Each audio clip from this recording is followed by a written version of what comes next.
everyone, and welcome back to Know Gimmicks. I'm here with my number one, JT, and special Papa Gimmicks in the house.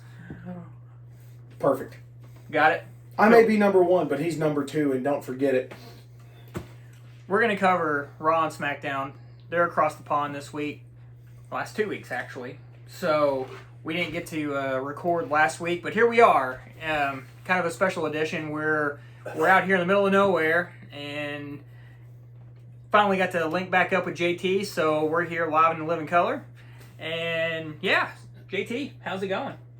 Man, I'll tell you, it's that point of the year. We started off hot and heavy in January. Things are starting to come down, but kind of like you said, man, it's rare opportunity right now for us to get together. I jumped on the old Harley, pulled the Undertaker old school, and I hauled ass down here as quick as I could to hang out with you and Papa Gimmicks at his place. And for what it's worth, as much shit as I may talk, Brady and Papa Gimmicks have been super accommodating, and their families, both wives and the kids, are happy to see me. So right off the rip, thank both of y'all for that, and I couldn't think of a better time or place to be, and it means so much to me. And that's the last compliment you're going to get, because I'm going to cuss you probably the rest of this episode, because you decided to start getting me liquored up at, I think, oh no, because you were supposed to tell me when you were coming up here, so I got up here late, so probably 2:15, so we've already killed a bottle of Jack Daniels, and we're working on a Gentleman Jack right now, so if this goes off the rails, I mean, it's just another day. So yeah, but yeah, man, life, like I said, finally calming down a little bit, which, again, I can't disclose too much, don't want to dox myself, no offense to our great listeners, but life's getting interesting over the summer, so we're taking every advantage. But how about you, man? What's new in your world? Living the dream, man. Still, loving the new job. Not much else has changed. Again, we just were able to kind of take a weekend off and come out here to the land and chill out. We did a lot of fishing today. Thought that was fun. JT, you caught a couple of fish. Literal. Yep. A couple of fish. How many did you catch? Goose egged. So, yeah. Don't forget that. That wind picked up pretty heavy. Yeah. I mean, again, through the miracle of technology, you could probably see the difference in red, green, and blue. We're super red. I'm more red than you coming fighting the wind. Like I said, I was on the scoop. But, you know what? Special shout out to Papa Gimmicks and his lovely bride for allowing us to come out here and enjoy some time together. Super thankful for that, and can't thank him enough for that. Hey, man. We're here. That's all that matters. Let's get this podcast going. Hey, all right. Easy day.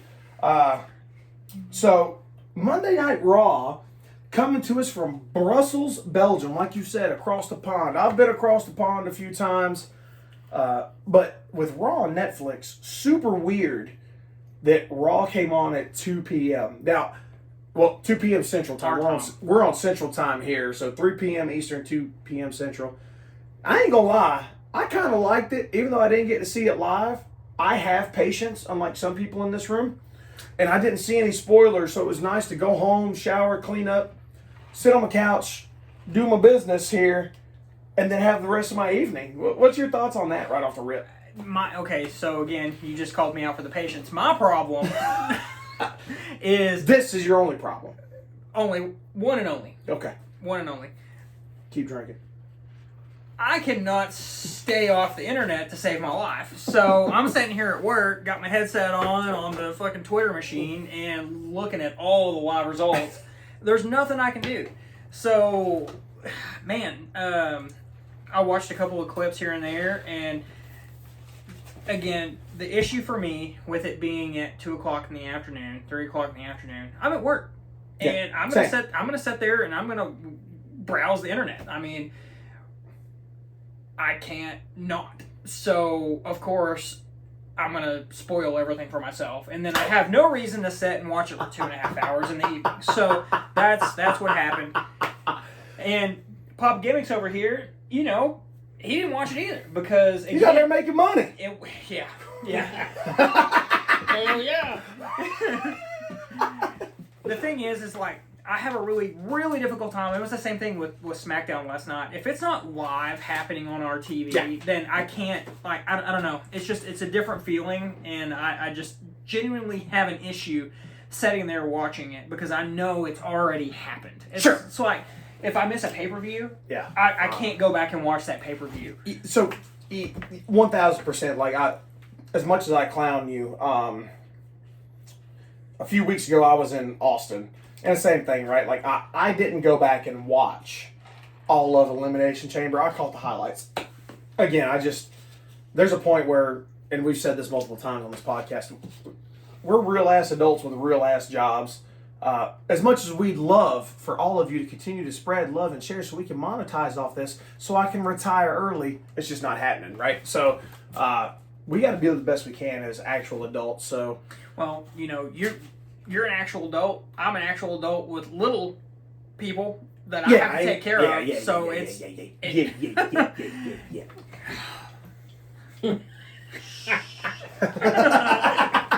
My man. Yeah. Tomatonga. Anyway, like I said, if I've seen everything that happens on the internet, like it's really difficult for me to sit there for 2.5 hours and actually watch. Yeah. The show. I mean, it's so. As much as I love the product and what Triple H has done right now, at the end of the day, the internet does what shitty trailers do for movies. It shows all the best parts, and that's really what it's come to. Yeah. I mean, that's just nature of the beast, right? Like, here's the deal. Like, back in the day, and this is just solely my opinion, I wouldn't mind if wrestling spoilers were happening. Like, for instance, Monday Night Raw's at 2 o'clock. If wrestling spoilers are happening behind a paywall, that's fine. You can't do that now. You can't. Yeah. That's what I'm saying, though. Is like, if it was behind a paywall and I would have to... Well, in part of that's now with social media and all that, it's to clicks and views, right? Like, that's what they tout. The most viewed clip. And so, I mean, why wouldn't you put your best foot forward on all that? So, I totally get it. But, again, if it was behind a paywall and it's like, oh my God, John Cena came out and it was the best thing that's ever happened, that's going to draw me back in. Sure. Right, so... I'll buy that for a nickel. Anyway, well, I do know that John Cena opened the show. Yeah, so, again... since somebody was spoiled, so before we even touch that, how about the return of Corey Graves? He seems to have dug himself out of whatever hole. I was really hoping that was a work, by the way. I was hoping Corey Graves would have had dissatisfaction with the company, and through some miracle like Daniel Bryan and Edge, he was able to come back and get in the ring, and unfortunately it wasn't so. So you won't hear me say too much positive about Corey Graves, but I was really hoping as a human and as man-to-man that would have led to him getting back in the ring. Well, it was kind of from what I heard, it was kind of just a good refresh of what Corey could do, because we listen to Pat McAfee every single week at this point. Sure. And just having an announcer is I love Pat McAfee, dude. I love the energy he has behind everything. Yes. But just a basic announcer of what's happening in ring. You don't have him getting up on the table and I respectfully disagree for the fact that Pat McAfee's on color and Corey Graves is supposed to be on color. Everybody has their job. I don't need 2 play-by-plays. Yeah. And I'm not hating, right? Like, I like Corey Graves announcing, but my thing is like, if you're a play-by-play, do play-by-play. If you're color, do color. And I think, and again, this is a bold assumption. I'm not claiming, obviously I don't know anything because I'm not there. I'm not working for WWE. But that was part of his downfall. Stop doing play-by-play when you're supposed to be color. If we wanted you to be play-by-play, I would put you in the play-by-play slot. But, again, that's just part of Triple H kind of giving them, the reins and letting them run. Sure, 1,000%. So if it were Vince in their ears... You're on fire. Yeah. Shit in your hair. Shut the fuck up. Sorry, I've been drinking because Brady's a bad influence. Carry on. Oh, sorry. Anyway, so Raw opens up and John Cena comes out, and it is... to the biggest boo session I have heard for John Cena in a long time. In a very long time. And with that, right, like, you can tell his demeanor's changed. He's not coming out doing all this, the salute and talking to the camera guy and running to the ring. It was very stoic. It was very man on a mission type, methodical type of walk. It was something you'd expect from '09 Randy Orton. Man, when you have a crowd that was so excited a month ago to see Cena and just see how they've turned on him, but he's deserved it. 100%. John Cena sucks. John Cena sucks. I love that that's returned. It's all in the money. Yeah. Yeah. Hey, hey. Wrestlers get paid for reactions. Yep. Good, bad, or indifferent. We cheered John Cena when he came back, and the boos are as loud as the cheers. Dude, like Papa Gimmicks you say, that's money, baby. He was getting Dom heat. Whenever you have somebody saying, fuck you, Cena, that's... Hold on. Time. So that's a whole nother talk, but just to hit on that, and you've hit on this before, and not so much on the podcast, but in personal, right? They're overseas. They're in Brussels, Belgium. That crowd, and this is not a hate or a dig, but if that would have been an American crowd, I still say Dom would have got more heat than John Cena. Absolutely. Here in America, absolutely. And that's a credit to Dom. No, for sure. But over there, because they're so deprived, that's the thing, is like, man, that crowd was hot. So again, going through my notes, right, like the return of the John Cena sucks, but there is still part of the crowd that's given the let's go Cena, and then the Cena sucks. Then it turned into the "you sold out" chants, which is classic. So Cena comes out and he goes into his promo and he's talking about that and it's so good, right? He's not saying screw you. He's saying I'm the victim. He's blaming us. Yes. Which is, when you sit down and break it down, that's genius. He's not going out there and doing your typical heel, typical Dom thing. He is embracing that he is still John Cena. He's not changing, but now he's acknowledged the fact that he's been in an abusive relationship with us fans and trying to turn ourselves against us, making us out to be... So it's like, is John Cena a heel or is he a babyface that's acknowledged as pure evil? Man. That's what makes makes it work. Yeah. I love it. I want to boo him so bad. I'm booing him. But I'm booing him as a fan, but it's like, because, and again, we've talked about this. We are in our 30s. Our stupid asses have developed a whole ass podcast to talk about wrestling. So we know what goes on behind the scenes. We know that it's predetermined. We know it's a work, but God, I have to boo it.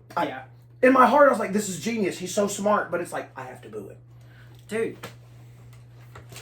The very second he kicked Cody in the nuts, I'm booing it. I thought it was funny as shit.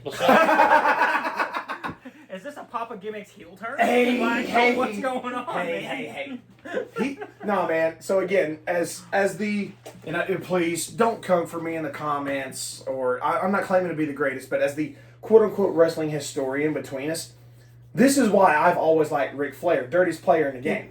This is why I like the fabulous Freebirds versus the Von Erichs, right? Besides the fact I'm from Georgia, and we already talked about that. Hot heat going on in here. I appreciate a good bad guy. Now, am I going to cheer for him and buy their merch? Probably not. But at the same time, it's one of those things where game recognizes game, right. And that's where I'm at. And when you sit back and you look at, in our case, 30 years, and the Papa Gimmicks, how many years you been watching wrestling now?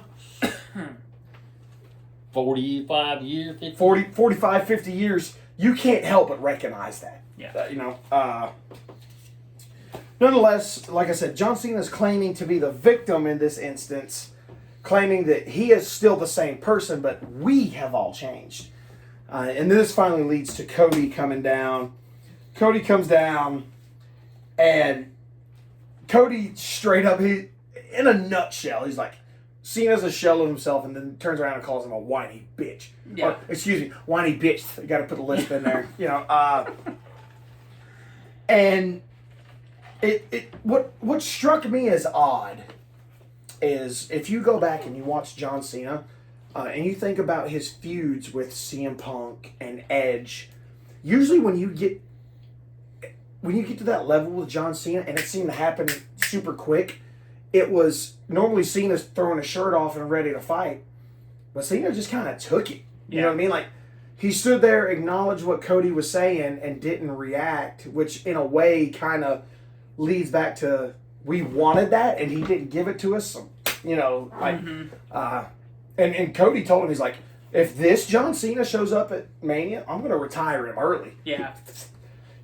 And then Cody straight up, and it's the little things. He gets out of the ring, walks away without being jumped, without any run-ins, and walks back up the ramp with no music. Even Cena's music doesn't play. It's like, and I was just sitting there waiting like, is The Rock coming? Yeah. Is Cena going to jump in from behind? And Cena just watches him walk up the ramp. Cody, and by the way, I'm putting this down right now. I'm going to call it the Taker tribute.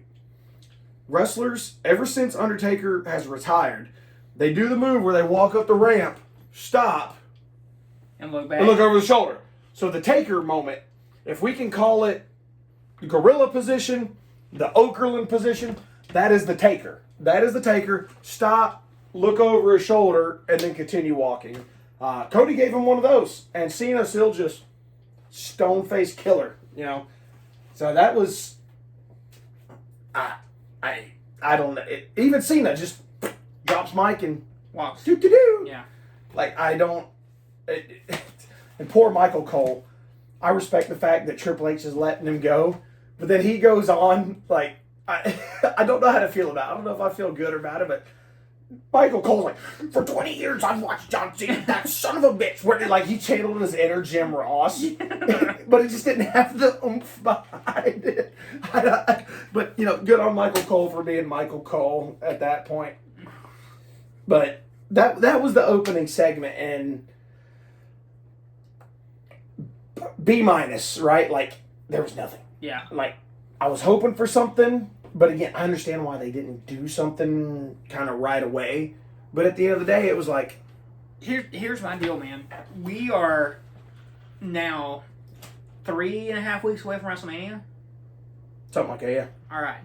At this point last year, and it's very... I know it's very hard to compare what we've got now versus what we had then. Sure. This time last year, we said, it's time to turn up heat. And what did The Rock do? He came out there and beat the fuck out of Cody. Like, smeared blood, yeah. And that, lit the fire. And here we are. WrestleMania 41, right now to me, just based on what I watched last night, feels like a normal pay-per-view. Like, I have a feeling of a normal PLE right now. We've got John Cena, cool. But we could see John Cena at SummerSlam. We could see John Cena. I get it's just retired. You get what I'm feeling. So you've got Jay and Gunther, which you're getting the same program every week, okay? And then you've got The Rock, who came out at Elimination Chamber, and we haven't seen him since. All right. Like, we don't have that same level of intensity as we had last year. So here's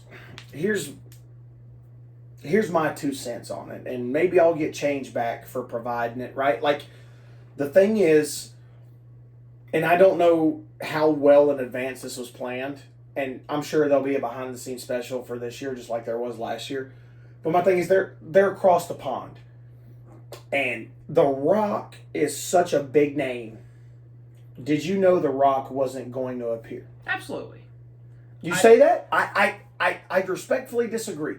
There's no shot, like, because of it's the anticipation and suspense right now that causes people to tune in. I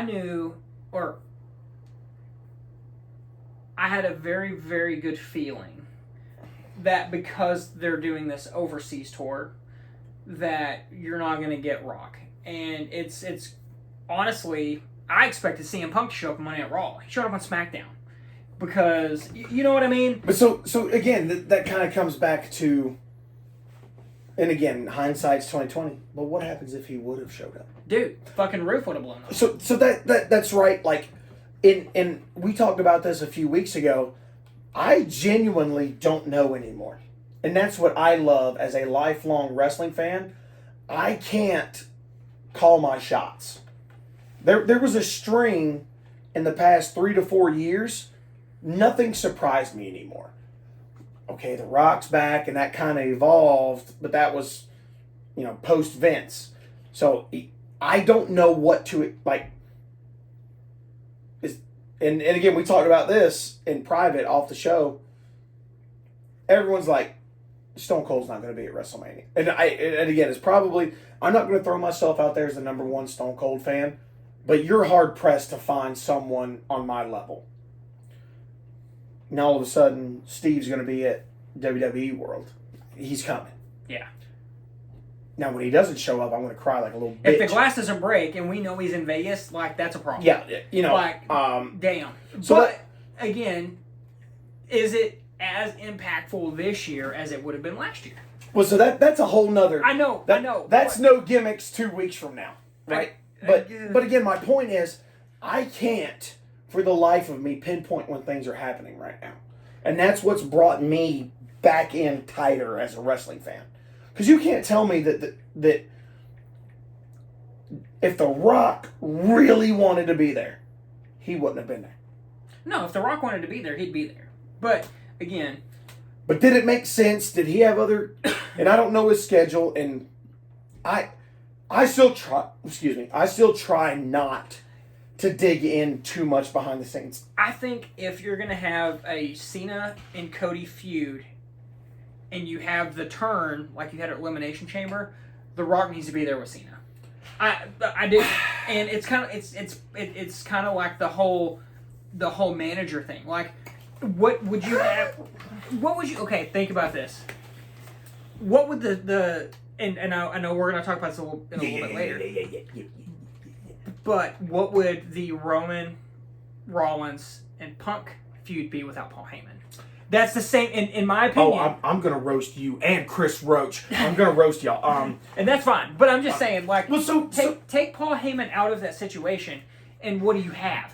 Nothing. And that's the same thing with Rock and Cena for me. I respectfully disagree right now.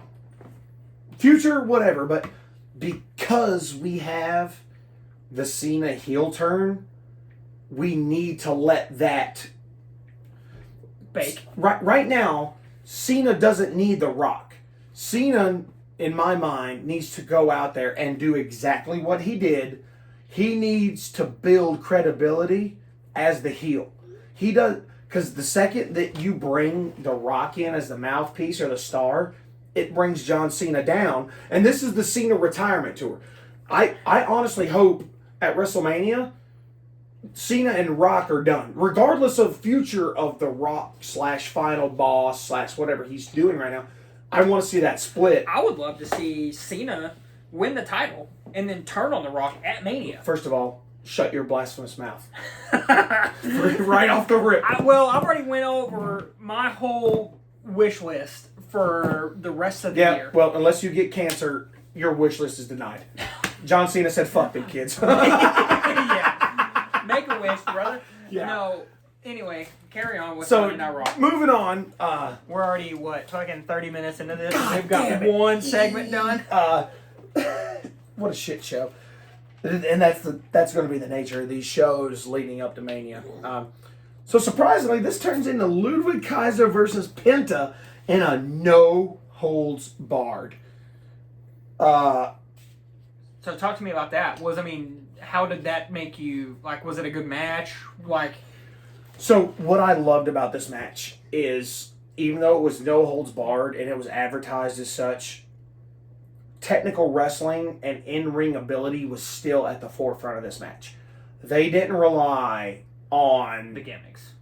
Yeah, exactly. And if there's one thing we know, it's gimmicks. Sweet plug. They didn't rely on kendo sticks and tables. I mean, it's Penta. There's high spots, right? And they capitalized on those. But I mean, the end ring of Ludwig Kaiser. If he in the next 2 to 3 years is not one of the top heels, bro, I can't stand him. Then he's doing his job. That's right. You can't stand him, but you know what? Here's my hot take. I think if Gunther and Ludwig swap spots, I think that Ludwig would be having a hell of a lot better feud, a hell of a lot better story, and I think that title would have a little bit more prestige. Gunther, badass. Love Gunther to death. This story that he's in is fucking stale, and it sucks. Here's my thing about that. It's not Gunther's story. It's Jay's story. Right. When you look at it, if you look at it from Gunther's lens, it's a waste. If you look at it from Jay's angle, it's great. But I don't want to see Gunther and Ludwig change spots. I want to see Ludwig and Gunther feud. And I want to see that be the face turn for Gunther. And I want to see Ludwig get meaner and nastier. I want him to invoke that late 80s, early 90s, anti-American type of feud. Not necessarily going down that gimmick hole, but I want people to hate. And he's so easy to hate, especially because he's dating Tiffany Stratton. And she's such a smoke show, and that fuck gets to walk around with her on his arm. Yeah, that's a whole nother vendetta. But, that's Gunther's great. Ludwig's great, and I think him squaring against Penta is good because that's going to build Penta. And I see that this Chad Gable luchador thing, him and Penta going at it again, and they're going to tear the fucking house down. That's where I see that going. But like I said, that match, one note I did make for this match, that new announce table is, that son of a bitch doesn't move. Yeah. I can't wait for someone to go through it. It'll be gimmicked. I don't think that. But I mean, when you watch somebody like Braun Breaker run into that sumbitch at a full head of steam and it doesn't fucking budge. I think that table is designed for no one to go through it. I think that's what's going to make it great when somebody does. If they ever do, that's the thing. They have made it a permanent fixture because I'm calling it right now. Here it is, throwing it out in the universe. During the Reigns, Punk, and Rollins match, someone's going. Well, you know what? That's a bit too far. At Mania, someone will go through that table. I think that they've used tables themselves more now that announce table has been, not gimmicked. But I mean, the thing is it's honestly caused a lot of issues. I wish that they would just come back to the old style announce table. See, this is where again I respectfully disagree because that table in itself has now become a character. So when somebody finally does go through it, it's going to mean something. What do you think? What do you think about that new announce table? I think they got tired of spending damn money. Damn, bro. If my man's is about the money. I say, if we have any opinions on Papa Gimmicks, it's about the money. So back to the Penta and Luke. So here's something else I'm noticing. And I don't know, excuse my insensitivity towards Russians, but in Mother Russia, the joke, I've noticed more recently in the past few months, you can't hit somebody with a chair. But I can hit the chair with you. Yeah. Because Penta hits a fucking Mexican destroyer onto the chair. So I don't know if that's circumventing some kind of rule, but I was like, oh my God, that's a headshot to a chair. But it's not a chair shot to the head. Yeah. And that's where that joke comes in. So I'm like, okay, he hits it and that. Okay. I do have to, I know we're in the middle of Monday Night Raw and I get it. I have to bring this up. Just for 10 seconds. Okay. I want what do you think I'm going to say? If it involves CM Punk. Nope, it does not. All right, we're good. If it involves Becky. I'm going to tell you right here, it doesn't involve any of WWE at all. Okay, all right. I want to talk about, and I know you've fucking seen it online. Bro, stop. I want to talk about that fucking move with John Moxley. Where he had the fucking spiky bat in his back? With Cope. Come on, bro. All right. Look, here it is. Do you know... Wait, hang on. Do you know what we're talking about? No. All right, look, All right. I'm just going to... On a random-ass motherfucking episode... I know. I get it. We have time. We can edit some shit out. We're fine. That's not how this works. We never do. On a random-ass episode of AEW Dynamite, I don't watch AEW. Adam Copeland, which is Edge, and John Moxley, Dean Ambrose, Yeah. had a match. The ending of the match, Edge brought out a 2x4 covered in spikes, like nettle. It was 16 penny nails sticking out of this sumbitch. So, Cope picked Moxley up. Suplexed him. And fucking pow. Next thing you know, you're fucking looking there and John Moxley's setting up and this motherfucker is sticking out of his spine. In his back. Like, he sits up and the whole piece of wood with the nails is in the center of his back. And they can't pull it out because the nails are in it. They've got refs, everybody trying to get this out of his back. And, how? Okay. And as they're pulling this piece of wood, you can see his skin raising with it because it is in. I mean, it's an inch in his fucking back. This is on a random episode of AEW Dynamite on TNT or TBS or wherever the fuck they air it. Tell me, okay, I'm sorry. No, you're not. Tell me right now that a fucking chair shot shouldn't be fucking legal. Okay, hold on, time out. So when you've got these motherfuckers over here doing spikes to the spine that John Moxley could have never fucking walked again. It could have fucking killed him. Okay. So I'm gonna humor you for a few minutes. That's fine. Barely even a few minutes. Okay, so here's the thing. You can gimmick that, and when I say that, it's because and this is all on Moxley, and I will take nothing away from him.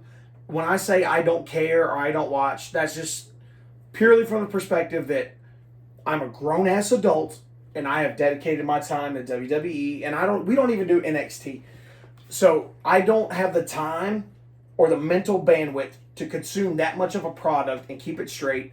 And plus, I don't align myself with AEW. And I've said that before, and that's not a dig, not a hate.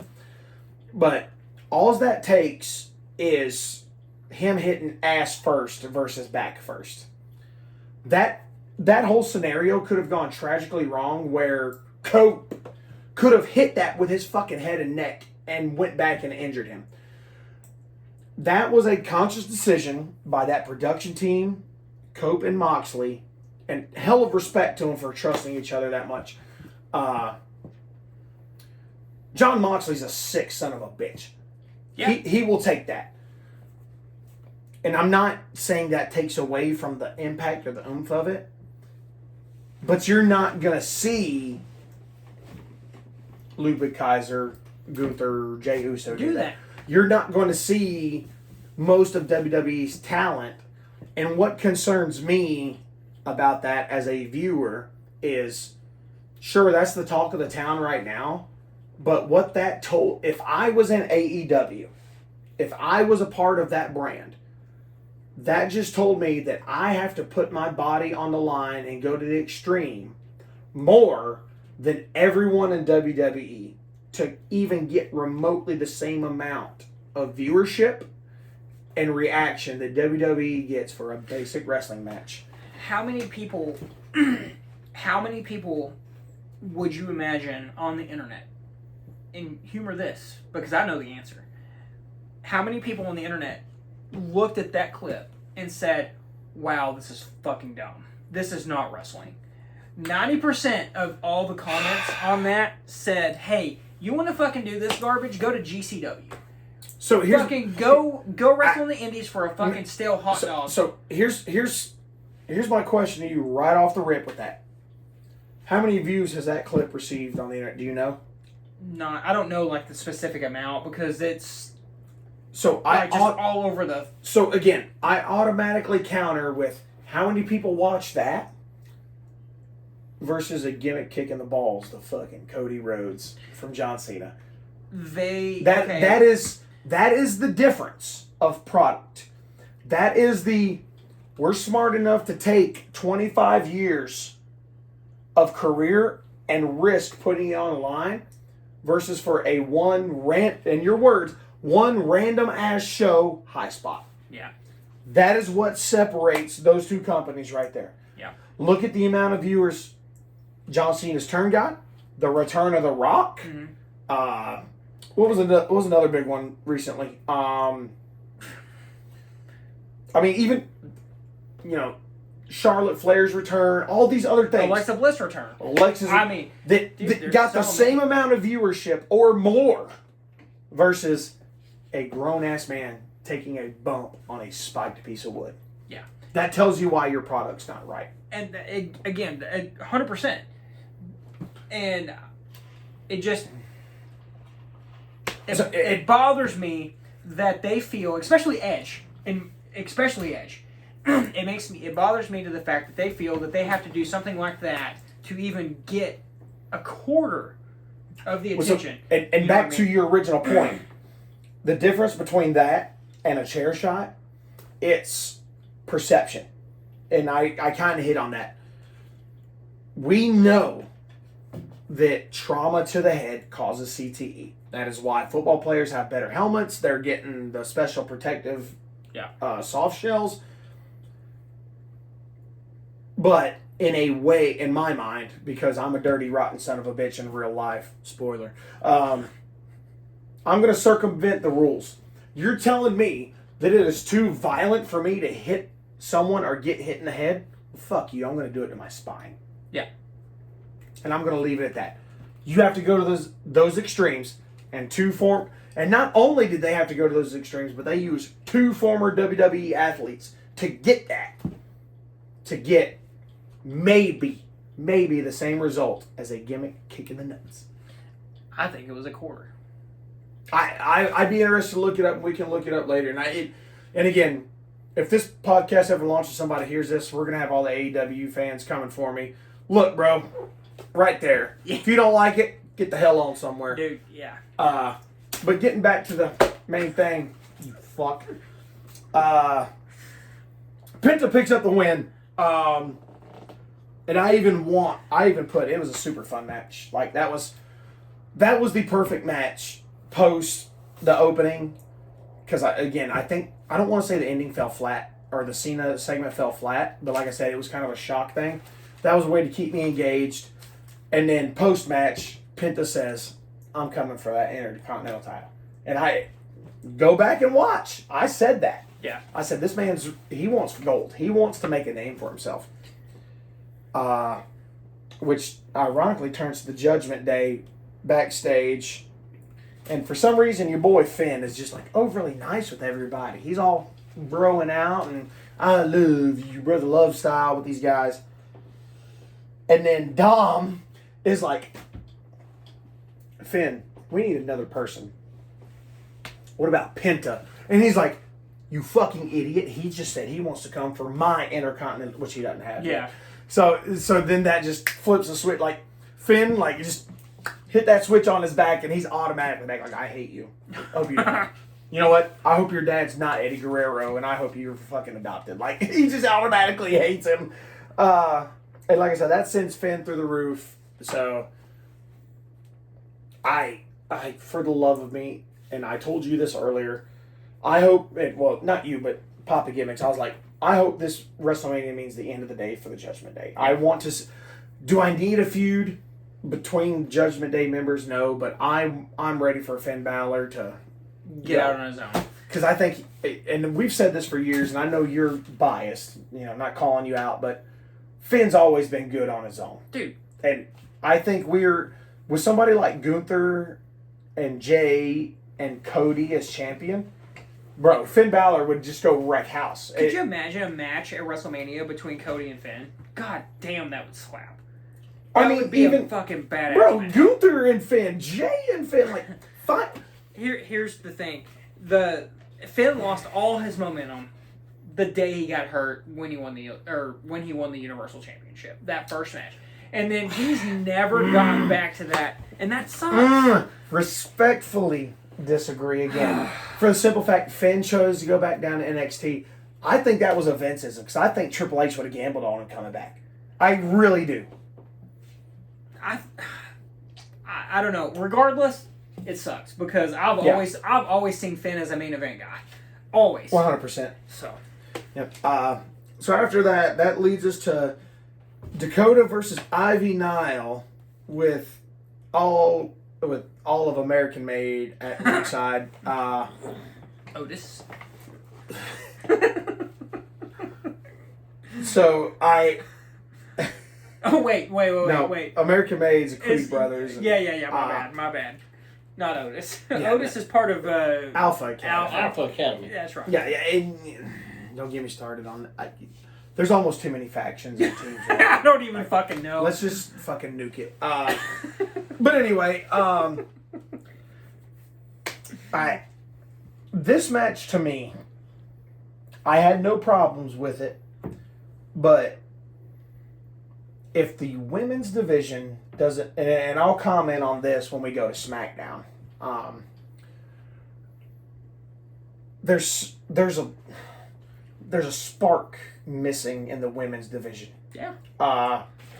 Dakota versus Ivy Nile wasn't bad, but at the same time, without American Made at ringside, and then what turns into Ray and Dragon Lee jumping American Made and chasing off Chad Gable, that match became a vessel to feed and push another agenda, and I hate that for them.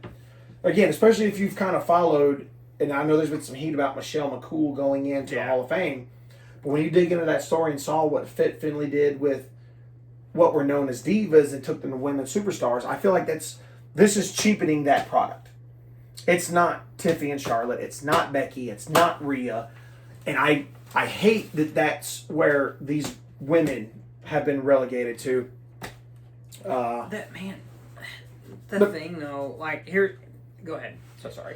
I mean, I'm just gonna burn it down. Like Dakota capitalizes on a distraction and picks up the win. But like I said, I couldn't remember Ivy Nile's name from when we went and they had a match. She had a match on Main Event, and now here you are getting her on primetime. And they took her and Dakota's spotlight and pulled it away. I think that's an injustice. That just, to me, that screams they're not worth it. Dude, here's the deal, man. And this is, again, hot take, my opinion. When you got Dakota Kai out there, I love Dakota Kai. Sure. I think she's fucking fantastic. Sure. I thought she should have been the inaugural Intercontinental Women's Champion. I think she should have. Dude, she's fucking earned it. I mean, she has been there. She works injured. She has been injured. Blah, blah, blah. Whatever. The issue that they keep running into, for me, is the story, week after week, is the exact fucking same. It's the same fucking matches. It's the same fucking story. Well, so my thing about that, for the last 6 months. So, to your point about Dakota, and I've talked about this before, I think they're trying to force her into she's better chasing than holding scenario. And we've had that conversation But she's before. never held.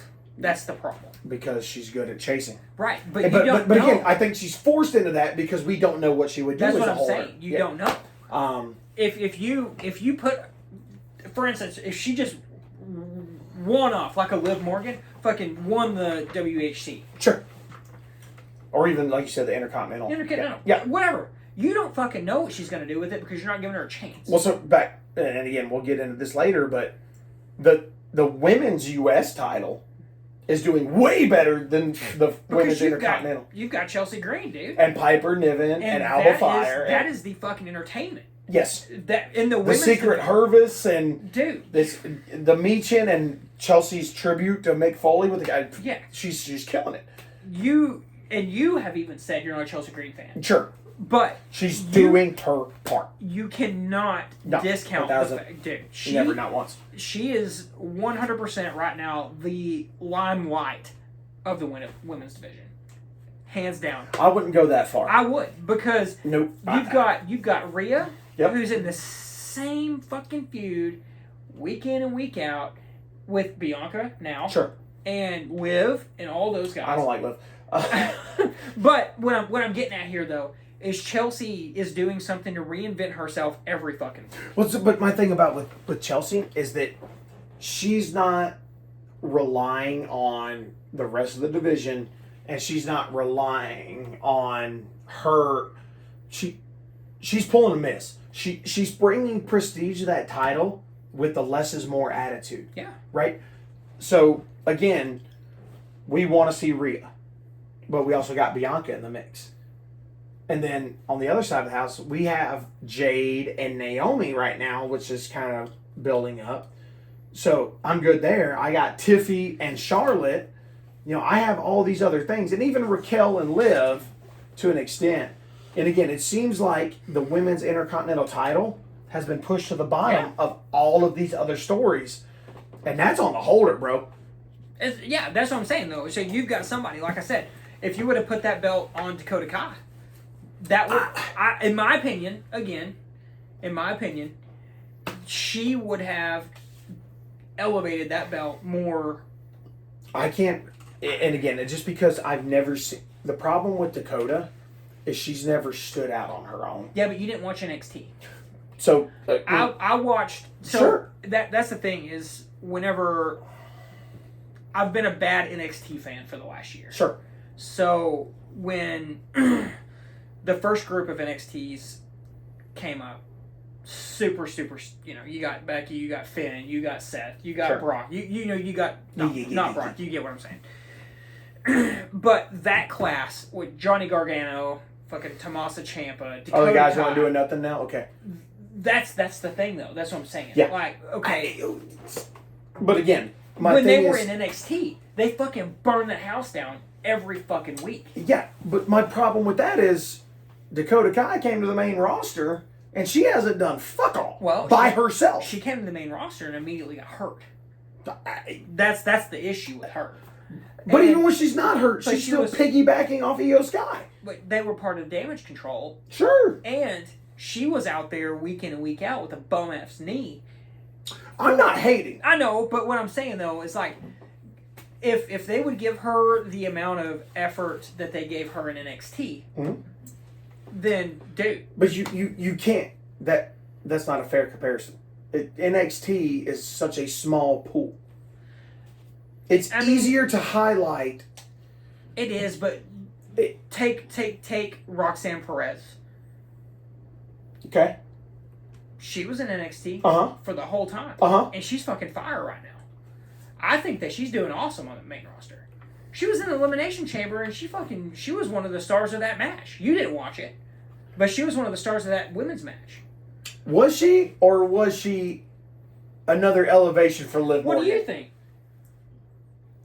You watched the Elimination Chamber, so whoa. No. And Papa Gibbons can get his time, but my thing is like, I'm not never once that I doubt Roxanne Perez's ability, but what has Roxanne Perez done? She hasn't had time to do anything. Yeah. She's only been on the main roster for 2 months. You take the NXT women that's at the top of their game, and they bring them to the main roster, they start at the bottom. Yeah. And they're going to be shit for a while. It don't make any difference what they do. But back to JT's point, Dakota Kai's been on the main roster for over a year at this point. Yeah, 2 years. But she sucked in Damage Control. And that's the thing. She always had to have somebody else with her. Dakota has been the weakest link of that team. And again, mad respect for being injured, still showing up, and pressing forward. But where did that get Dana Brooke? Fired. Get with it or get gone, bitch. So, I mean, with though, okay, I feel you. But how do you feel? And we may be rabbit holing because we always fucking do. Hell yeah. that's our gimmick, rabbit holes. How do you feel that Io Sky is handling the women's championship? She's an afterthought, bro. She's 1,000% an afterthought. So do you think somebody along the way said, "Let's take the title"? There would be the same amount of excitement for Rhea versus Bianca as there is for Rhea versus Bianca versus Io. But they did it so Rhea or Bianca doesn't have to take the pin. Who is it?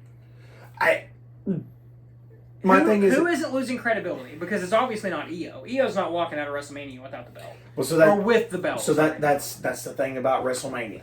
That's what makes Mania special. Because if done correctly, it doesn't matter who takes the pin. Because it's WrestleMania. And that's what I said this a few weeks ago. They've put more emphasis about getting to Mania versus holding a championship.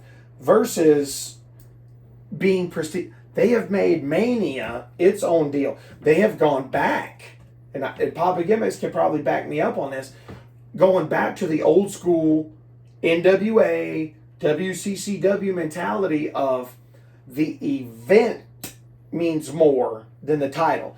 Back in the day, if you didn't ask to go to Atlanta on Christmas or New Year's Eve, yeah, you might as well take your pink slip and go home. Yeah. So now they've done the right thing in my mind, and they've put WrestleMania on a pedestal. Now, if you get a championship match, that's a sprinkle on top. Okay. So are you more for someone walking into Mania as the champion or walking out as the champion?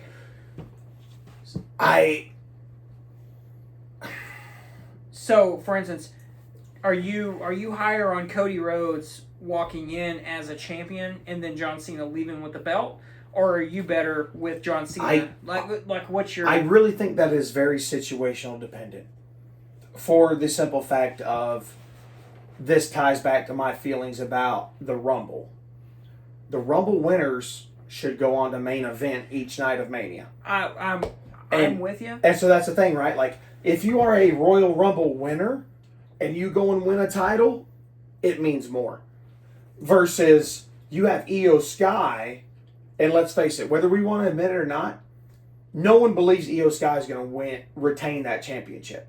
So for Io Sky, it means more to come out as champion as going in. So, and I was actually watching, so since I've been at work at home, I've been watching WrestleMania. I started WrestleMania 15, and I've been watching every WrestleMania. You should have started at 14, but whatever. Yeah, well, Peacock said, here, WrestleMania's 15, let's go. So I said, all right. So we've been sitting here watching them, and, as I'm working, WrestleMania's been playing.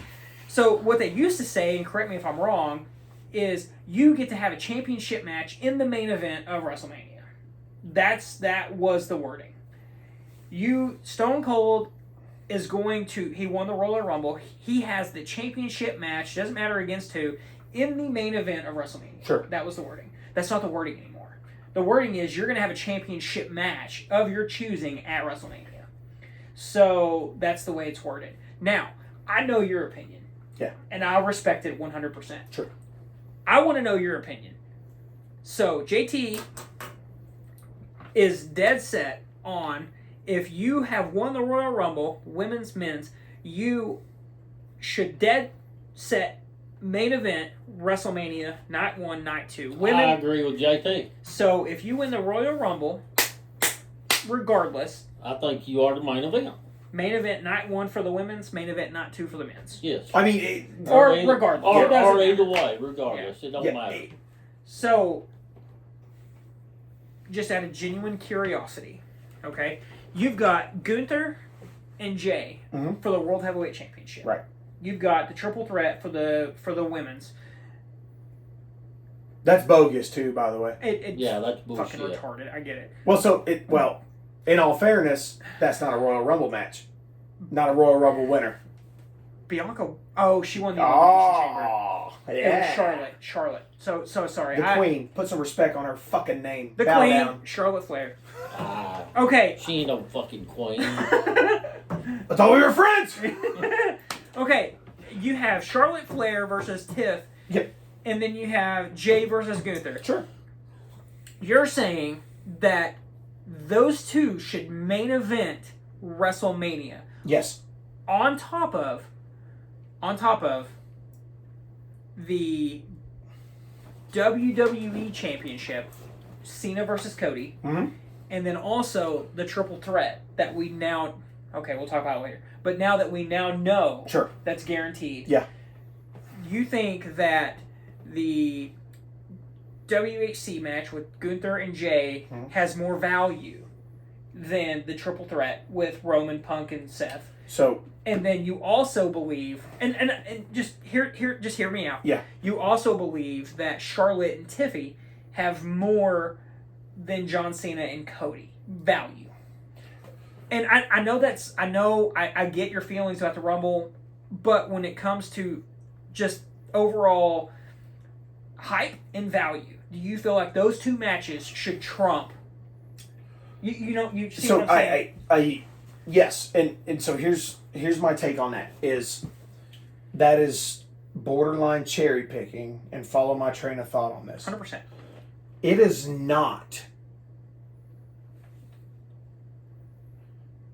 not incumbent upon individuals, champion, challenge, Royal Rumble winner, to make that match important.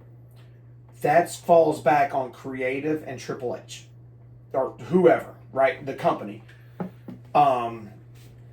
We all want to see John Cena and his retirement scheme. We all want to see this triple threat match between Punk, Rollins, and Roman. Yeah, that fuck. Coming for you, Roach. Yeah, that guy that's so forgetful that we can't remember. To me, when you start taking away the importance of the Rumble becomes just another pay-per-view. And that's my point. There are 4 big pay-per-views a year. Period. You've got the Rumble? Prime example, when I was a kid, making no money, leeching off my mama and daddy, if my parents looked at me and said, son, you have a finite amount of pay-per-views we can order. Which ones do you want to order? Not knowing what that meant to me, right off the rip, in the general WWE sphere, it should be Rumble, Mania, SummerSlam, Survivor Series. That's my point behind all this. The second that you start degrading the Rumble, you start degrading WrestleMania. The second that you start degrading Survivor Series, you're going to inherently start degrading other products. I will be honest with you. 100%, the Punk, Roman, and Rollins triple threat is probably a bigger match than Jay and Gunther. But the second that this company acknowledges that, it cheapens the Rumble and makes people focus more on another opportunity, or as an individual inside of the company, I'd go, well, what does it fucking matter? Because, again, they've built WrestleMania. WrestleMania is the gimmick. It means more to go to Mania. But Jey Uso and Gunther, as of right now, could look at CM Punk, the greatest, the best in the world. They can look at Roman Reigns, the tribal fucking queef, and go, but did you main event this year? And what is their retort? I, as a wrestling fan, can go, say what you want, because you know my feelings about Roman, Rollins, and Punk. I go, yeah, but my man, fucking 4 letters, 1 word, yeet. My man's main evented. What is their retort to that? And the second you take that away from them, it means nothing. All right. Yeah. Look, you see this right here? Look at this. It's like a magic trick. I'm going to pull the rabbit out of the hole. We're getting back on this. Because you've done burned up a fucking hour. And I burned it. We collectively have burned it, sir. You're lucky you're wearing glasses. I know you can't read. Coming way back. Oh, by the way, I'm out of gimmick juice. God, you're such a punk. Get the raw. Fucking child. So after the Dakota match, which was fucking 30 minutes ago. How long have we been going? An hour and almost 2 minutes. Oh, fuck, bro. We got all night. Oh, okay. So after that, the Women's World Championship contract signing. This was the most peaceful contract signing I've seen in WWE. Did I see... Okay. And then Rhea showed up. But I was going to say, but then we got that third signature on the contract. So stupid. So, again, we're going to have Bianca, Rhea, and Io Sky in a triple threat match at WrestleMania. Well, how did Rhea get weaseled into this match? Because she signed the contract. So again, for those of you who didn't watch or catch it, so Bianca and Io come down, and it's peaceful. They sign the contract, and then Rhea comes down. She gets in Rhea's face, or excuse me, Rhea gets in Bianca's face about screwing with her. And then Io gets involved. They start scrapping. So the scrap happens. And there was supposed to be a spot where they get thrown in the table. And I am 95% certain that the table was supposed to break. It did not break. And then it didn't break. Yeah. They just bounced off of it. But then Rhea picks up the contract for Io and Bianca. And she signs the contract as well. And like, runs away with a contract like a fucking 6-year-old. So that turned into what is now going to be a triple threat. Yeah, and that's bullshit. Again, taken away from the Elimination Chamber. Like, just like you said about the Rumble, Bianca won. Have you ever been choked? You want to be? You want to choke me? Yes. Because you didn't give a fuck about the WrestleMania winner name. Oh, take away from the Elimination Chamber. No. What? What do you mean I didn't give a fuck? We talked about that. All right, listen here. Listen. I got tinnitus, but I'm listening. It's the same bullshit you've been fucking preaching. What does the Elimination Chamber mean? If you've got Bianca winning and then also not getting her spotlight because Rhea's popping in. Do you want my honest opinion? Yes. That's what we do. We all know Bianca would mop the floor with Io Sky. Right. So we got to give some competition to it. Okay. Because otherwise it's a squash match. It's a squash match if it was Rio versus... should have been, other than that fucking... It should have been Rhea versus Bianca, and we were all psyched for it. Anyway, alright. This plays back... This is the last stand of DEI. Don't cancel me. Yeah. Well... I see you giggling over there. I guess it brings it back to WrestleMania 35 when you've got fucking Charlotte and Ronda... Or sorry, it was supposed to be Becky and Ronda at WrestleMania 35, and then Vince inserts Charlotte. I guess it's the same fucking thing as that. Is that correct? This is for the second time tonight. You put some respect on the fucking Queen's name. Shut your ass up. I'm drinking that Kool-Aid hard. All right, bro. Here's the deal with Charlotte. Love Charlotte to death. Met her in person. I got a photo hanging on the wall. She was great. Very, very nice. Do I think that she should have walked in to the Royal Rumble after being gone and won the Rumble? No. Then everyone else needs to get better. What do you mean get better? There's a reason why she's the fucking queen. I think they need to wax her ass is what I think. She already waxes her ass. That's why she's so hot. She ain't hot.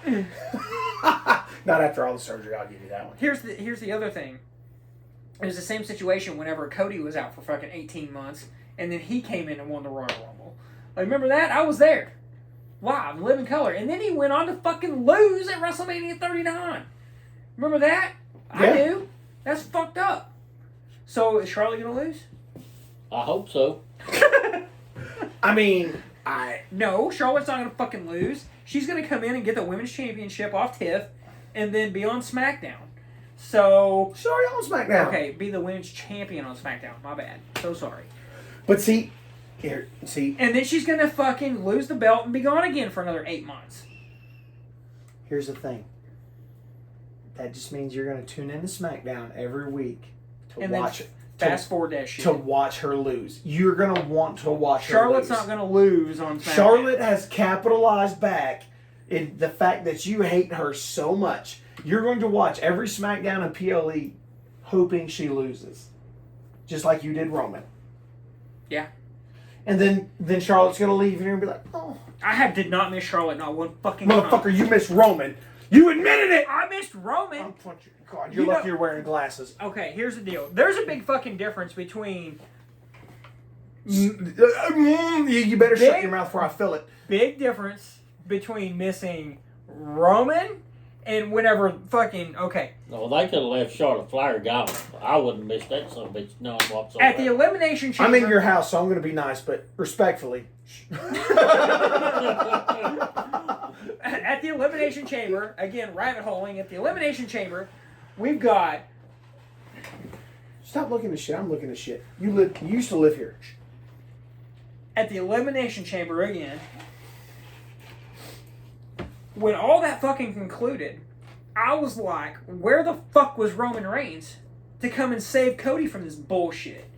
There's not a story high enough. What are you looking at me like that for? Stop putting Roman on a pedestal, Chris. No, I'm not putting Roman on a pedestal. I'm saying you've got The Rock. Then where the fuck is Roman to come in and make that story happen? That was where I was going. Man, Yeah, I know. What did I say a few weeks ago? We've already talked about it. Yeah. I get it. I think they've hyped Roman up too much too myself. Oh, yeah, big facts. Say it again. Yes. And then you got Roman and now Seth and Punk in this triple threat.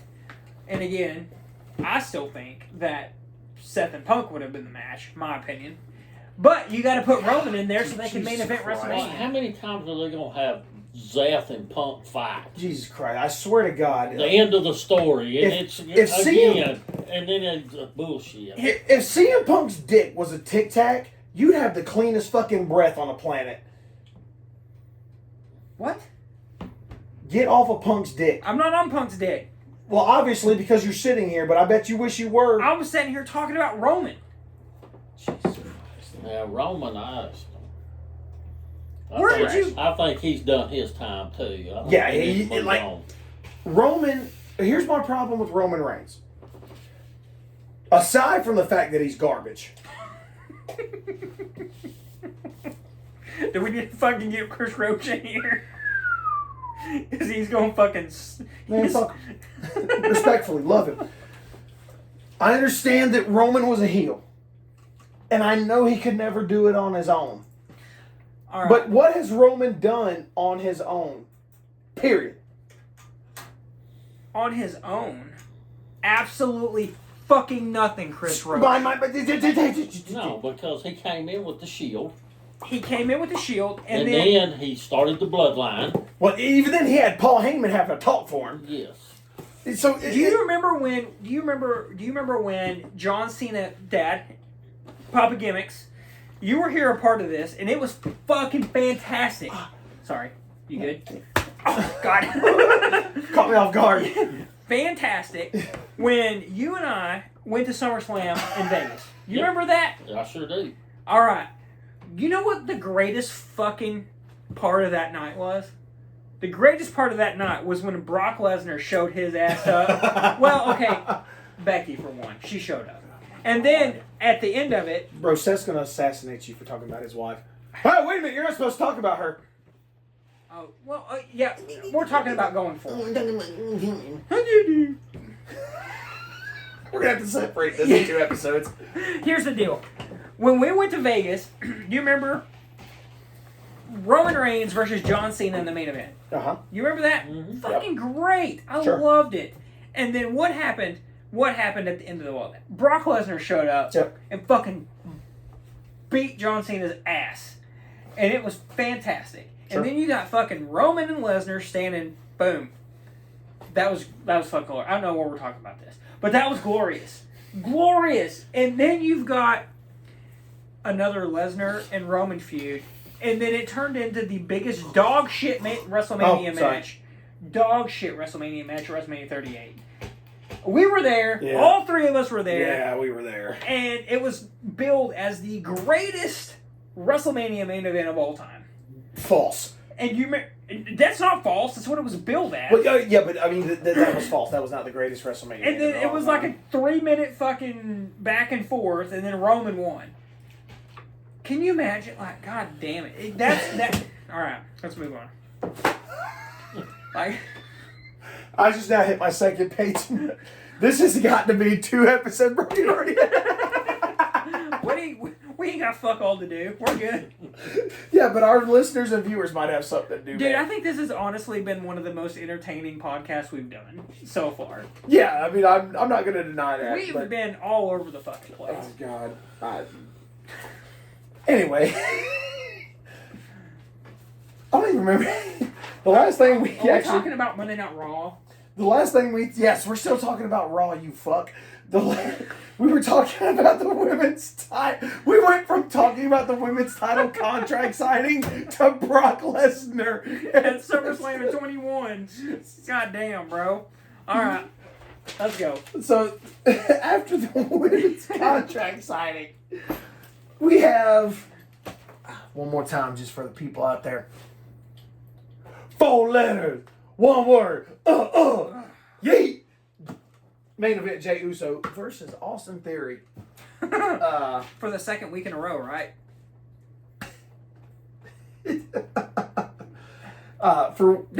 Yeah.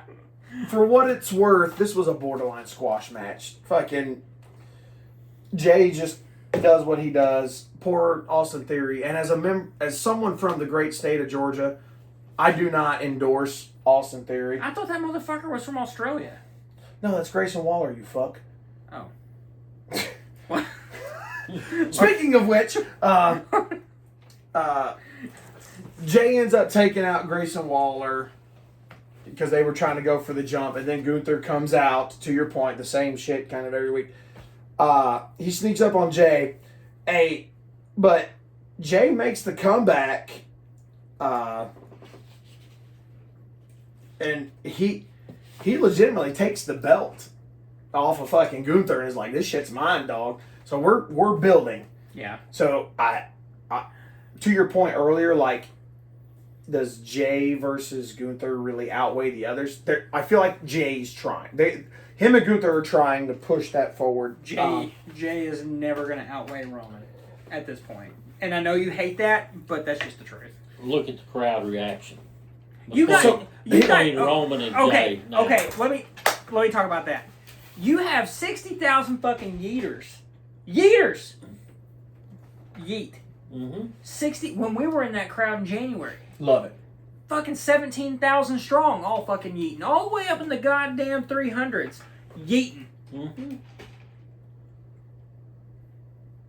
But it's for a very small amount of time. In 2 years, we're not gonna think about the yeet. We may remember it. Ooh.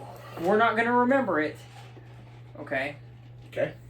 Because I think this is a one-off. But it's a money draw.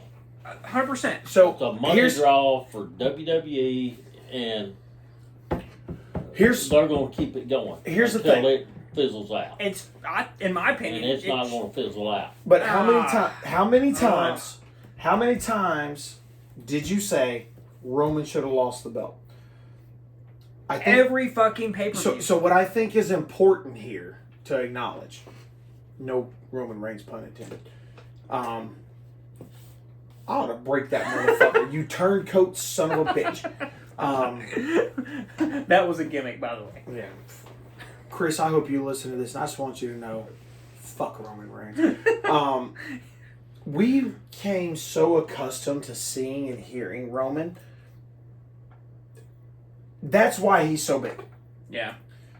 Roman Reigns, and this is a hot take compared to most wrestling fans, did nothing in that time.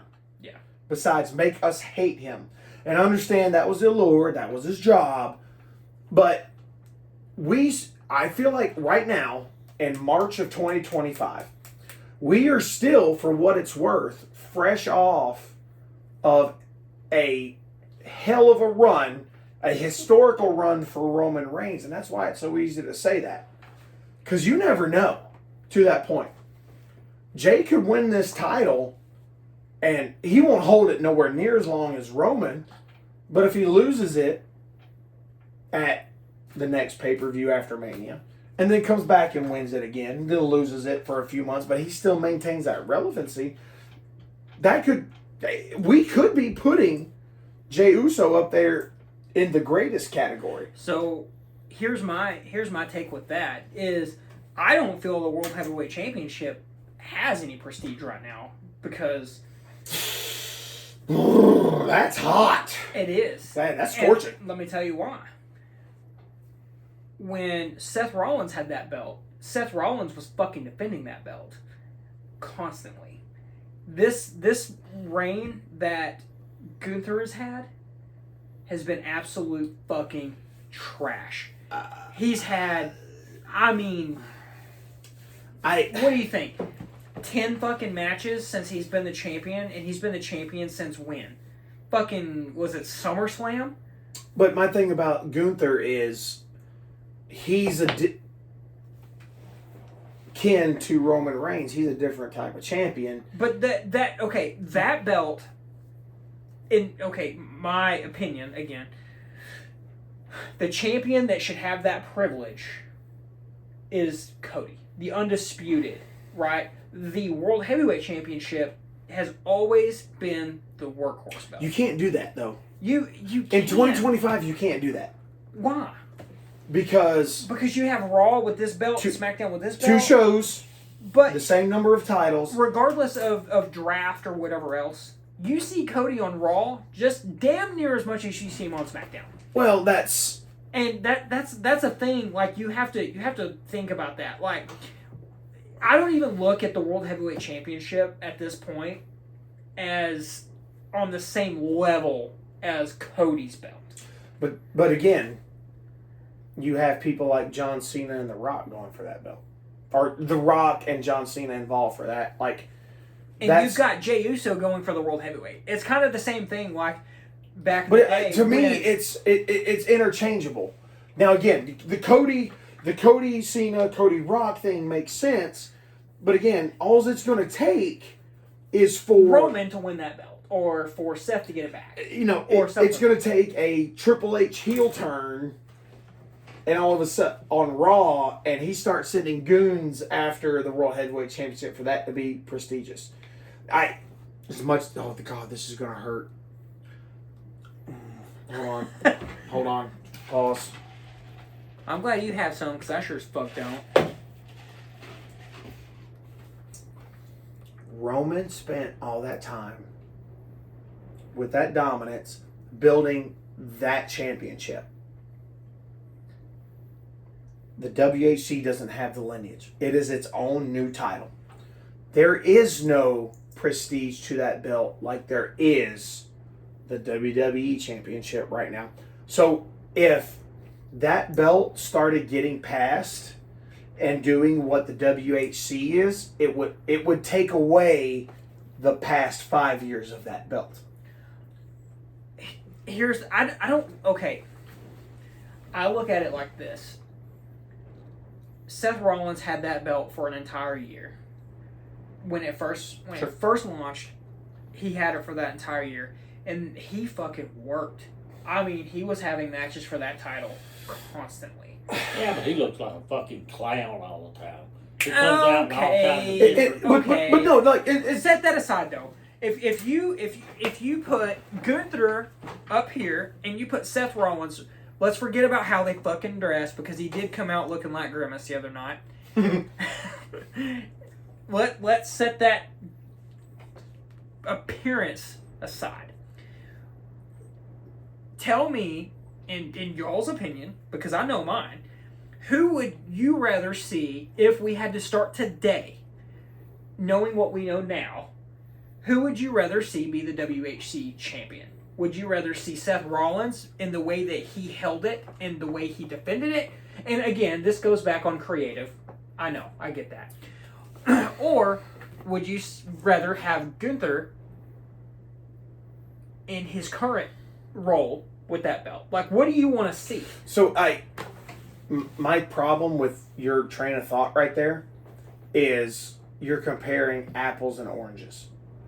In what way, though? Because it's the same belt. It's not about the belt. It's about the individual. Rollins feels like he has to prove himself and works. Gunther, as a heel, is going, you're not worthy. Right? So you can't take someone who's a workhorse and wants to prove and be on a fan side and be out there and is, again, building that championship in his way, and then take someone who is literally calling himself the fucking ring general and putting everyone below him and expect him to go out there and defend that fucking title. Well, I guess it doesn't. Like, it just doesn't work for me. But you, as a fan, from how many myself. WHC champions have we had? Well, in the past, or just with this one specific this belt? WHC. You've had Seth, you've had Drew for 5 minutes, you've had Damian, and you've had Gunther. That's my point. This belt, and as proven and supported by WWE, has no lineage. We are witnessing the birth and build of this championship. But it's 2 years old at this point, and you've had fucking Bruno Sammartino held a belt longer than fucking Roman Reigns. Yeah, but you cannot compare what Bruno was doing to Roman. Why? Well, because back then it was a different game. Like wrestling, WWE, WWF, whatever it was at that time, it was a completely different ball game than what it is now. Right? You weren't having weekly episodic shows. Sure. So, like Monday Night Raw. They fucking performed every week and tailored to a local crowd. Right. You can't tell me that that's false. I'm talking about national television. I'm talking about worldwide. Yeah. Yeah. So, it's a different ball game. Sure. So, again, I think, my opinion, and my opinion's worthy, I think that I would rather have this WHC being built with lineage, built with prestige, by being defended and workhorse. Well, so again, I think it's worth mentioning this is we are simply living in a snapshot in time. Right. To your point, Seth Rollins defended that son of a bitch week in and week out. When you look, and again, total fantasy land, let's look 5 years in the future, and let's pretend that Gunther, whether it's with this WHC run or another Intercontinental title run, let's pretend that he, as a heel, as Gunther, starts having banger after banger, starts becoming the workhorse post-title run. Now all of a sudden, that brings that championship up in the future limelight. Great, like Gunther held this belt, right? And that's what I'm saying is, it's hard for me to believe that a title with such a short lineage and lifespan has to be defended every week, has to fill a certain role, because it's not for us. Because again, Attitude Era kids. The WWE Championship went back to Bruno, Hogan, Michaels, all Backlund, Austin, all these greats, which has now led to Cody Rhodes. That title is, that lineage flows back to that. This title doesn't have Ric Flair, Steve Austin, Booker T. It depends on, okay. Officially, no. Officially, no. It depends on what you think of that title. Because if you ask Ric Flair, he says that belt was his. And he even walked out with that belt during his last match. No. That was Big Gold. This World Heavyweight Championship has no ties, as stated and proven. You can go on WWE.com right now and look at it.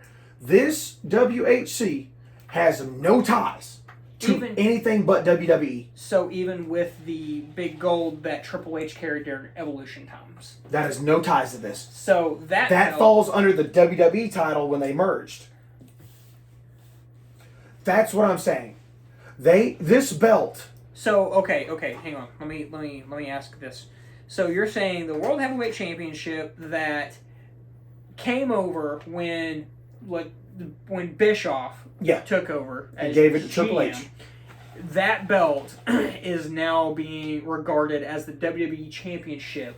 Is that what you're saying? Because I genuinely don't know. If you look at the lineage, because Cena and Orton brought the belts together. I remember, to make the Undisputed one WWE when that match happened, that World Heavyweight Championship lineage ended. It went away. Yep. You only had one belt. Yep. That went away. That's and in a way I don't.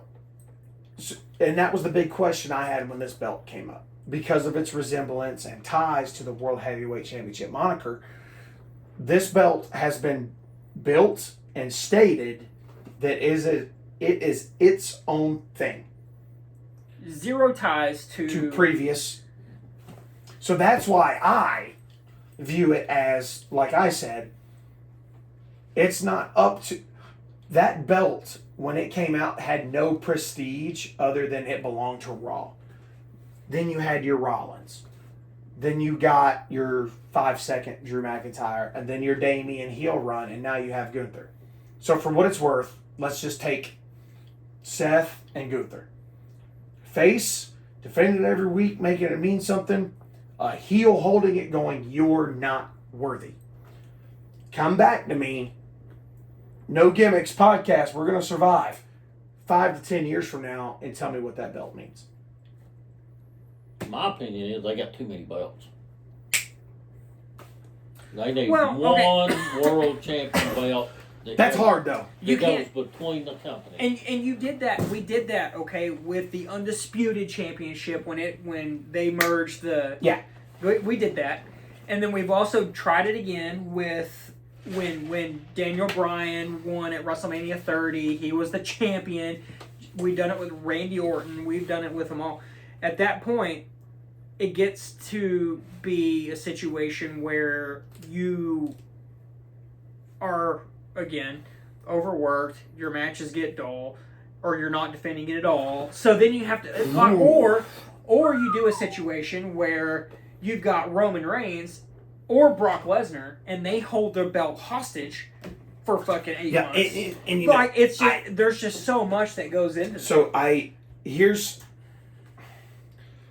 the sad reality is, and this is not to be taken offensive anywhere, we live in an era where rights, feelings, and justice as humans and individuals has come into play. And I believe that's a good thing. Because when you talk to Ric Flair, he had matches, 8 matches a week. And you go, how do you do that? That's only, 7 days in a week. We've come so far, and the value of life and as human beings means more now. You can't have that few championships and expect those people to work.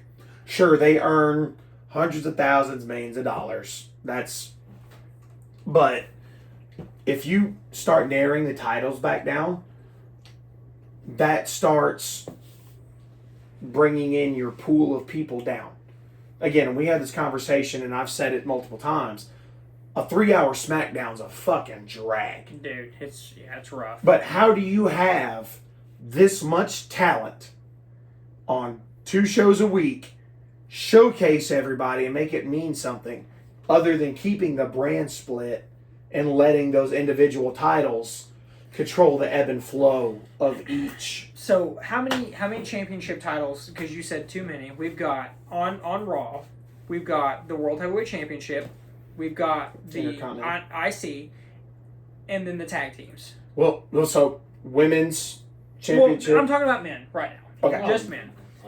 And then on SmackDown you've got Undisputed, you've got the US, and the tag teams. Yep. All right, so that's essentially 3 titles for the men. Sure. And then you've got the women's on both. Yep.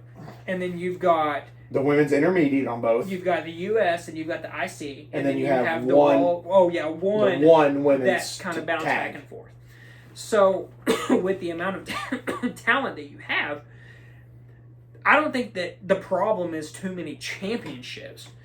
I just don't think that they're doing the best with the stories that the championships could be produced. You can't. So, but that goes back to my point. You can't. With human rights and involvement, there's no way you can expect these champions to show up on a Monday and a Friday without labeling an A and B show, making one mean more than the other, and then make it mean something. I feel like that would almost, to your point, cheapen. Yeah. Because what the fuck does a World Heavyweight Championship matter if you're defending it twice a week? Right.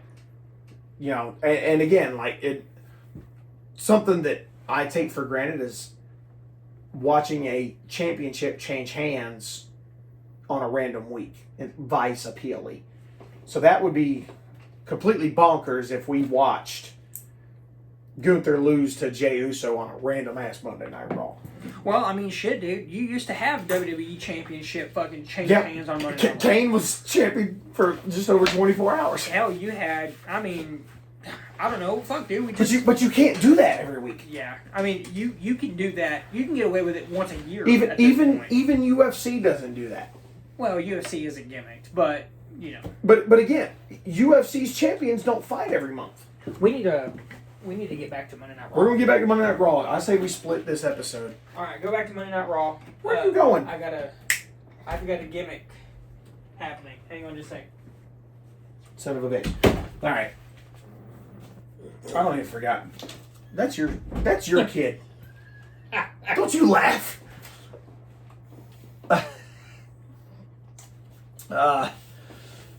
So Monday Night Raw continues after the Jay in Theory. God damn, we've gone way off schedule. This has got to be 2 episodes.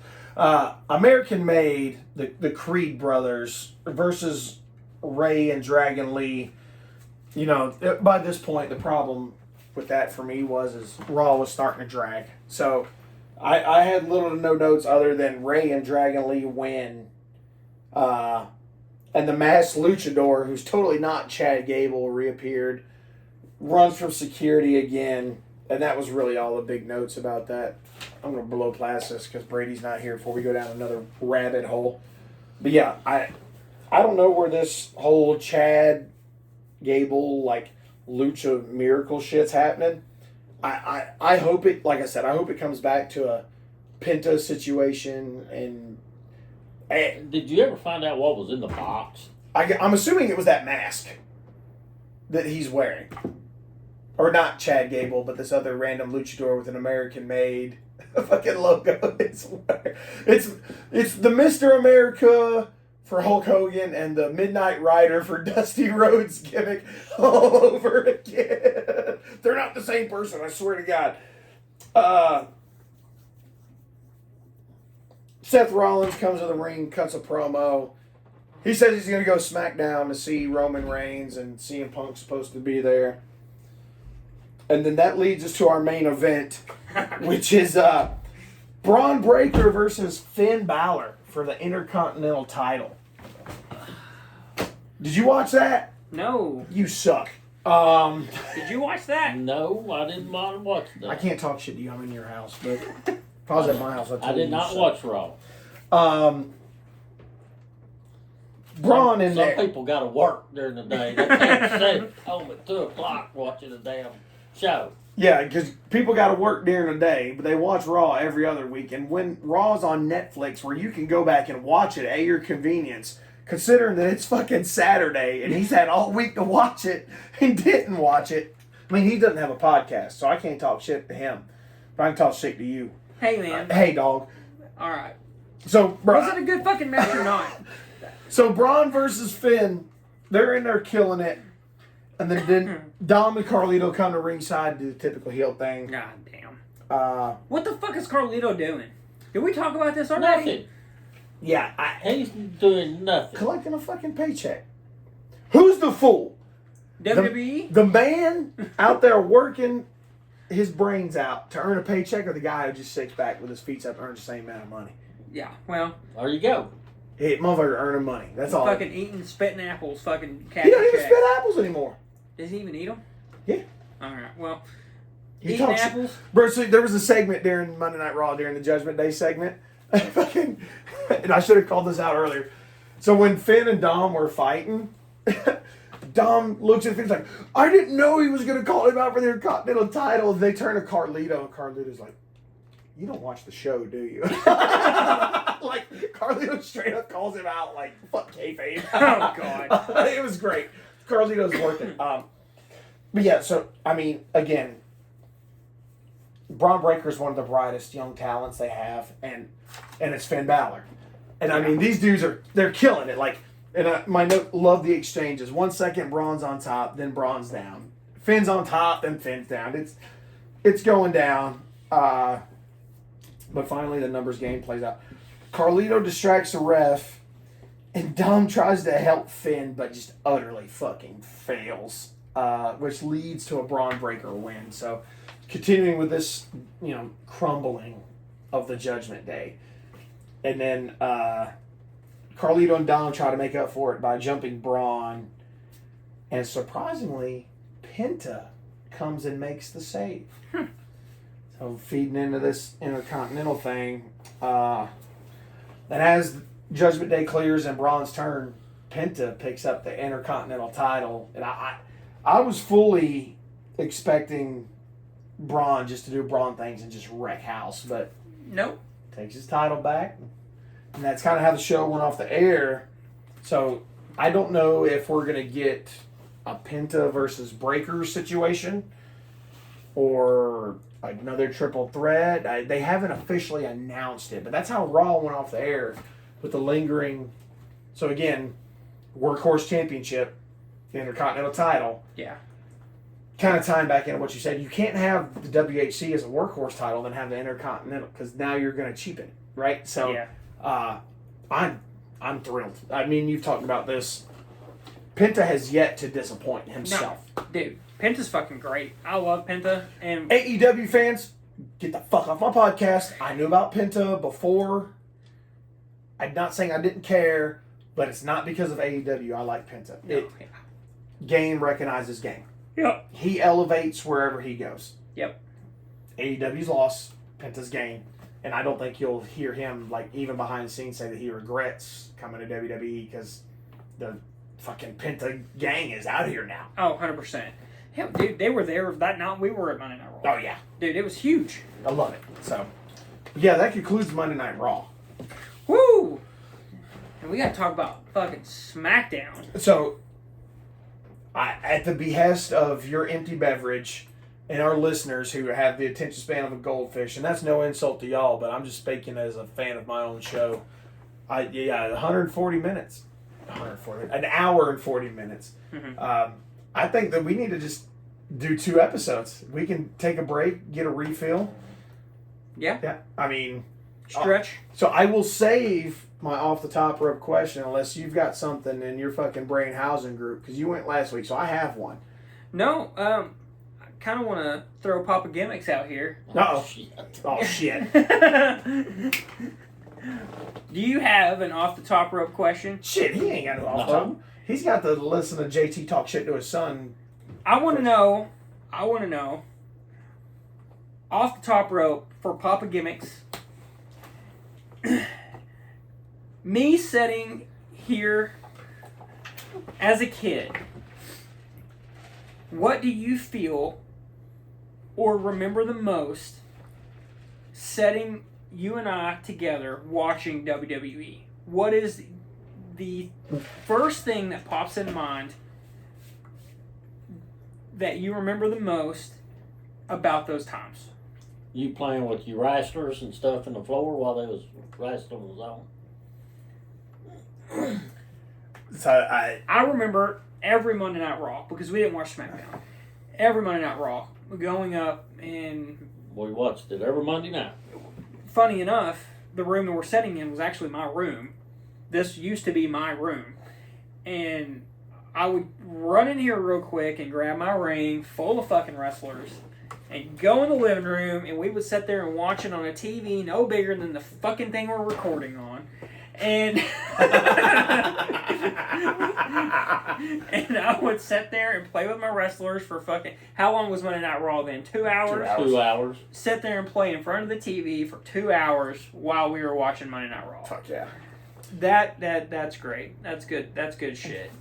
I can tell you my favorite is pay-per-view weeks. We would be able to watch pay-per-views, but we would have to string a phone line from in here, because this is where the phone, like, it correct me if I'm wrong, but this is where we would plug the phone in. The modem? Just a line to the wall. So then we could run the phone line to the dish box to be able to order a pay-per-view. And Dad would then have to either call, I think it was Dish, you would have to call them and then order the pay-per-view.